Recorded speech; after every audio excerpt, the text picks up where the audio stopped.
ఓం నమ శివాయ. అందరికీ నమస్కారం అండి. ఏప్రిల్ 6న శ్రీరామనవమి వచ్చిందని మనందరికీ తెలుసు. ఆ రోజు ఏ నైవేద్యాలు పెడితే తప్పకుండా ఆ శ్రీరాముని కటాక్షం మన మీద ఉంటుంది. స్నానం చేసేటప్పుడు ఈ నీటిలో ఈ 3 వస్తువులు వేసుకుంటే అంతా కలిసి వస్తుంది. ఏ రంగు బట్టలు ధరిస్తే అంతా శుభాలు అష్టైశ్వర్యాలు కలుగుతాయి అనే విషయాలు మనం ఈ వీడియోలో వివరంగా తెలుసుకుందాం. ముందుగా మొదటిసారి మా ఛానల్ చూస్తున్న వారు మా ఛానల్ని సబ్స్క్రైబ్ చేసుకోండి. అలాగే ఒక లైక్ కొట్టి ఓం నమ శివాయ అని కామెంట్ చేయండి.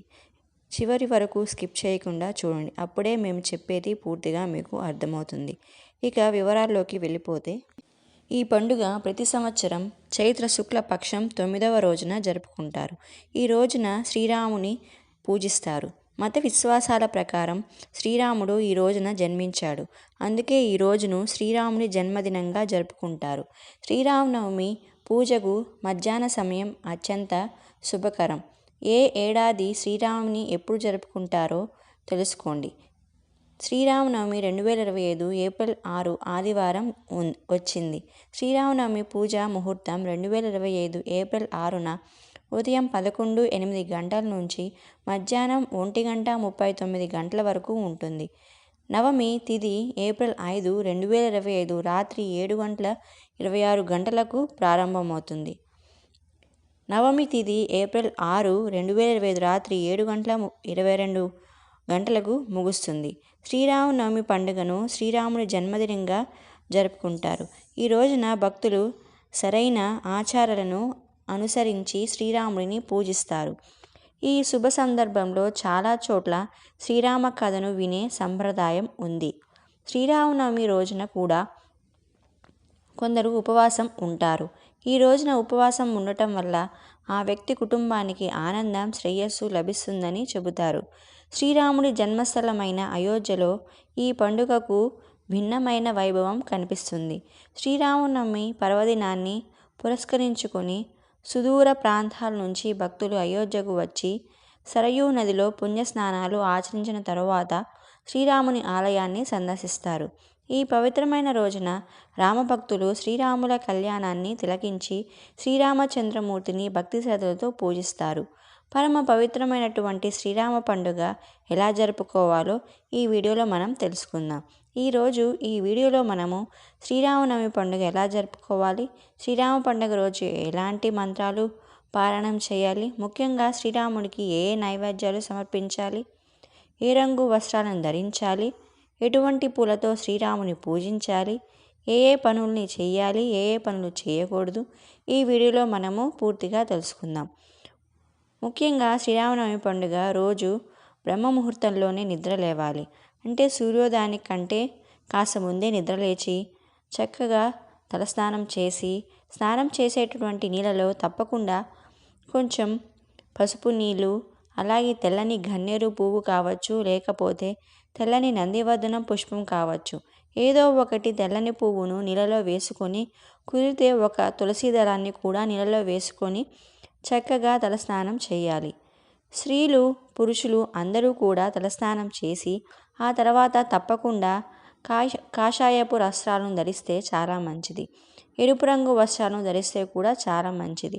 ఎందుకంటే శ్రీరామచంద్రుడి వంశానికి మూల పురుషుడు సూర్యదేవుడు కాబట్టి, వాళ్ళు సూర్యవంశపు రాజులు కాబట్టి శ్రీరామచంద్రుడు ప్రతినిత్యం కూడా సూర్యదేవునికి నమస్కారం చేయకుండా తన దినచర్యను ప్రారంభించేవారు కారు.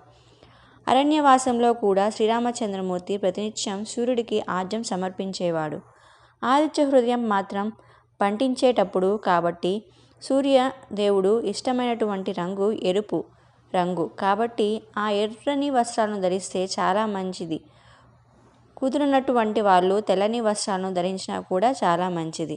స్త్రీలైతే ఎర్రని చీర లేకపోతే బార్డర్ ఉన్నటువంటి తెల్లని చీరను తప్పకుండా ధరించాలి.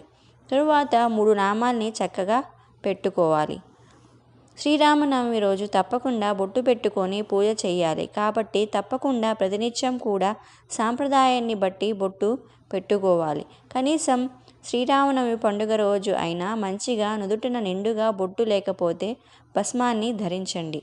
చక్కగా గంధము, కుంకుమ, నుదుట పెట్టుకోండి. తర్వాత ఇంటికి తోరణం కట్టాలి. మామిడాకులతో చక్కగా తోరణం కట్టాలి. ఉగాది పండుగ రోజు తోరణం కట్టాం కదా, దాన్ని తీసేసి దీన్ని కట్టాలంటే తప్పకుండా తోరణం కట్టండి. ఎందుకంటే శ్రీరాములు ప్రతి ఇంట్లో అని అందరూ కోరుకుంటారు. కాబట్టి ఈ నియమాలు ఖచ్చితంగా పాటిస్తే ఆ శ్రీరాముడు మన ఇంట్లో అడుగు పెట్టడం ఖాయం. ఎక్కడ శ్రీరాముని తలుచుకుంటూ ఉంటారో, శ్రీరామచంద్రుని పాటలు పాడుతూ ఉంటారో అక్కడ ఆంజనేయ స్వామి చేతులు జోడించి బాష్పవారి పరిపూర్ణ లోచనం అంటే ఆంజనేయ స్వామి ఆనంద బాష్పాలను కన్నీళ్లు కారుస్తూ శ్రీరామ శ్రీరామ అంటూ ఆ ఇంట్లోనే కూర్చుంటాడు. ఆంజనేయుడు ఆ ఇంటి దరిదాపుల్లోకి రాక్షసులు రాకుండా, దుష్టశక్తులు రాకుండా రక్షిస్తాడు. ఆంజనేయ స్వామి మన ఇంట్లో ఉన్నట్లయితే వాస్తుదోషాలు ఉండవు, మనకు నరదృష్టి ఉండదు, నరపీడ ఉండదు, సకల దేవతల ఇంట్లో ప్రవేశిస్తారు. కాబట్టి తప్పకుండా శ్రీరాములు ఫోటో ఒకటి తెచ్చి శ్రీరామనవమి పండుగ రోజు పెట్టుకోండి. మీ ఇంట్లో ఉండే సీతారాముల చిత్రపటం ఆ ఫోటోలోకి చక్కగా పూజ చేసుకోవచ్చు. ఇంటికి పూజ ఎలా చేయాలో ముందుగా మహాగణపతి ప్రార్థన చేయండి. గణపతి మీద ఒక పుష్పాన్ని పెట్టి నమస్కారం చేసుకొని ఆ తర్వాత చక్కగా దీపాలు వెలిగించండి. 3 ఒత్తులు వేసుకొని ఆవు నెయ్యితో కావచ్చు, నువ్వులతో కావచ్చు, కొబ్బరితో కావచ్చు దీపాలు వెలిగించండి. ఆ తర్వాత శ్రీరాముల చిత్రపటాన్ని చక్కగా తుడుచుకొని గంధము కుంకుమ బొట్లు పెట్టి ముఖ్యంగా స్వామివారికి తులసి దళాలతో పూజ చేయాలి. స్వామి విష్ణుమూర్తి స్వరూపం కాబట్టి తులసి దళాలు శ్రీరామనవమి రోజు శ్రీరాములకు సమర్పిస్తే ఆ స్వామి తప్పకుండా మనల్ని అనుగ్రహిస్తాడు. ముఖ్యంగా ఎర్రటి పుష్పాలతో స్వామిని పూజిస్తే స్వామి అనుగ్రహం తొందరగా కలుగుతుంది. ఎర్రని గులాబీలు లేకపోతే ఎర్రని మందారం పుష్పాలతో స్వామిని పూజించాలి.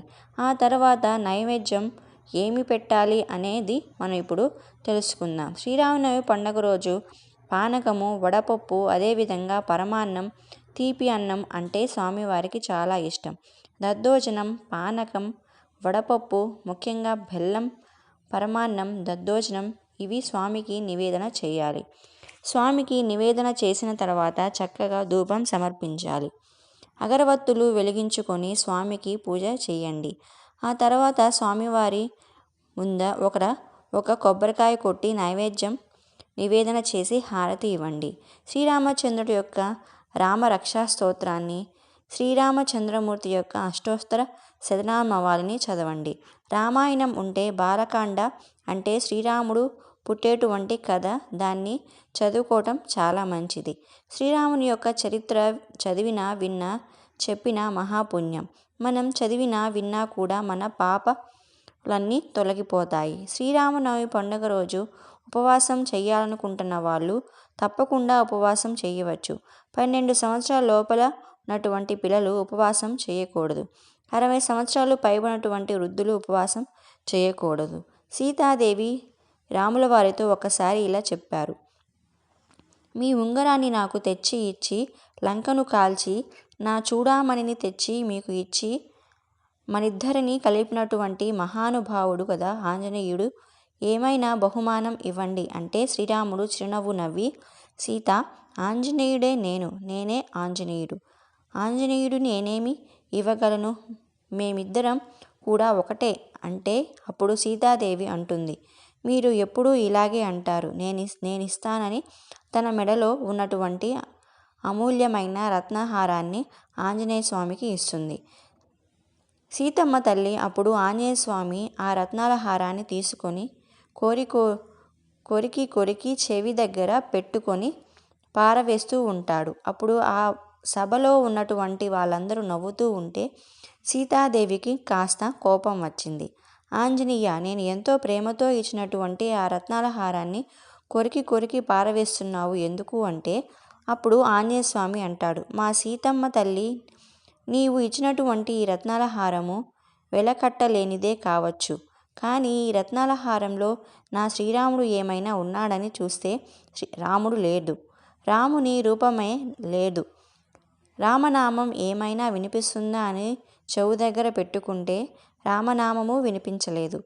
రామ రూపము రామనామము లేని రత్నాల హారము ఎంత విలువైనదైతే నాకెందుకమ్మా అందుకే పారవేశాను అంటే అప్పుడు సీతాదేవి, ఓహో, అయితే నువ్వు వేసుకున్నటువంటి నగల్లో ఉన్నాడా శ్రీరాముడు అంటే నేను ధరించినటువంటి ఆభరణాల్లోనే కాదమ్మా, నా హృదయంలో ఉన్నాడు చూడు అని జై శ్రీరామ్ అని తన హృదయాన్ని చీల్చి చూపిస్తాడు. ఆంజనేయస్వామి హృదయంలో సీతారాములు కనిపిస్తారు. అందరూ కూడా నమస్కారం చేసుకుంటూ అలా సీతారాముల తన హృదయంలోని దాచుకున్నటువంటి మహాభక్తుడు ఆంజనేయస్వామి. కాబట్టి ఆంజనేయస్వామి దేవాలయానికి వెళ్ళి ఆయనకు నమస్కారం చేస్తే ఆ నమస్కారం సీతారాములకి చేరిపోతుంది.